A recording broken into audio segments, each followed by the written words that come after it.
People get ready. It all started 2 years ago as an experiment to cut energy bills and carbon emissions at the same time. But thanks to the people of Totnes district, Transition Streets has gone way beyond anyone's expectations.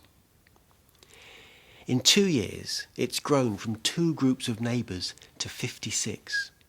Each household has saved an average of £580 per year on their bills, whilst cutting their carbon footprint by 1.2 tonnes of carbon in the same time. But that was just the start. 4 households out of 5 have made their homes warmer, less damp and less drafty. They're eating more healthily, exercising more. They're learning new DIY and gardening skills, and 2/3 are still getting together regularly. Why? I was quite frustrated that I had a lot of cartons around the house, orange juice and food packaging.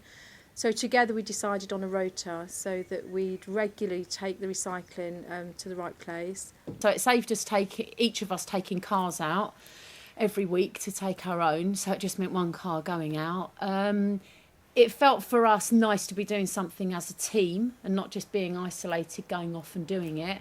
And time-wise it worked for us. We're all quite busy people. After we started showing the recycling, we decided to show other things. So my neighbour had some seed packets and I didn't have anything that I was going to plant for this year, so she shared some of her seeds with me. Do you want me to tell you what I've got? Yeah, go on. Yeah, runner beans, courgettes, spinach, sweet peas, rockets, lettuce, radish, beetroot. Plenty for 2 of us to eat, and didn't cost me anything. So I'm quite happy with that. Their ingenuity is endless, their energy is boundless. They're quite resourceful. We done other initiatives like recycling days that we have. We sort of try and hold sort of once a year when everybody else, everybody brings their, not necessarily rubbish, but stuff that they don't want anymore. And the other residents come around and have a look and have a route through it, and if they want it, they can take it free of charge, obviously. Then anything that's left over, then we take it down to the recycling centre. For several years been sort of doing community gardening like we've been doing today, which is sort of managing the environment, hopefully to make it look good and also to help wildlife in the area. Well, yes, first and foremost was the shared meals. That's really worked.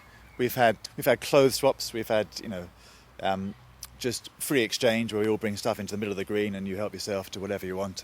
The breakfast club at the Grove, the school my children go to, was looking like it was going to close, and the parents in my group, we all got involved to get a bit of media interest, get people involved, get people talking about it, and so that we were able to raise a bit of money just to keep it going. And that felt like it was part of the whole sort of what Transition Together is about, is making things happen. It was following a community meal here that we had 10 people, 12 people turned up to a meeting, and we sat down and talked about the possibilities of running a community cinema. I had faith that it would work.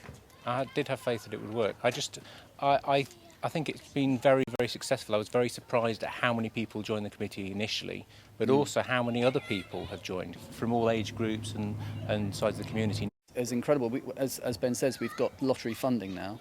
So tonight is the last show using rented equipment. But we've got £9,326 to be precise. So we'll be buying our own equipment over the next couple of months. And thereafter we're hoping to do children's shows and matinees for the elderly and people who can't get out in the evenings. What's next? Yeah, lots of possibilities really. I mean, we've already got the solar on the roofs, and that could spread further than it has already, so hopefully more people will take it on board. And also solar hot water. In a place like this, you could even look at something like a woodchip boiler actually that serves the whole green. What we've got going at the moment is a proposal for a community orchard, and we could look at maybe planting about 100 trees that would support the whole community. So we actually could become self-sufficient in certain fruits. Yeah. There are 2 housing associations in our street, only one of which was participating in the scheme for the photovoltaics. So it was restricted to one set of tenants. I know that a lot of people who were tenants of the other housing association would like to have joined in, and I know that Transition Streets is working to try and get them involved. I suppose transport, because I drive to Plymouth 4 days a week, and there have been times when friends' cars haven't worked or I didn't have a car, and we shared occasionally. But there's quite a lot of people that I know that go to Plymouth, and I think, you know, there could be more car sharing rather than especially with the fuel prices as well. If it can carry on around the country, that would be fantastic, because I think what they've done, and obviously made us aware, just as a small group here, that the meetings that we had of the issues with obviously with fuel and with gas and electricity, then if it makes a lot more people aware, then I think that's a good thing, and if they can keep that going, then yeah, that'd be good.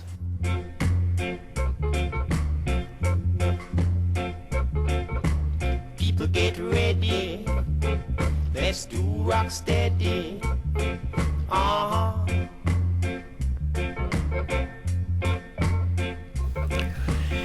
If you've got an idea that you want to get off the ground and you need a bit of help to make that leap into being, then get in touch.